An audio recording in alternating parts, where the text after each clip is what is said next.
Hello বন্ধুরা, এখন বাজে 7টা আর আমরা রওনা হয়ে গেছি টোটো ধরে সোজা বিরাট স্টেশনে আসতে না আসতেই হাবলা লোকালের খবর হয়ে গেল।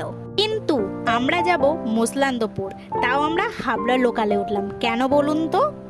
হাবড়া 1 নম্বর প্ল্যাটফর্মে ব্রিজের নিচে খুব সুন্দর কচুরি বিক্রি হয়, আর সেটা খাওয়ার জন্যই আমরা লেবে পড়লাম। আর কচুরিগুলো খেতে সত্যিই খুব সুন্দর, তোমরা এসে খেয়ে দেখো, সত্যি খুব ভালো লাগবে ওভারব্রিজের নিচেই।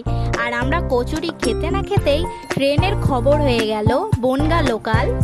তারপর ট্রেনে উঠে মুসলান্দপুর লেবে ম্যাজিক ধরলাম, আর তারপর আমার অবস্থা খারাপ হয়ে গেল।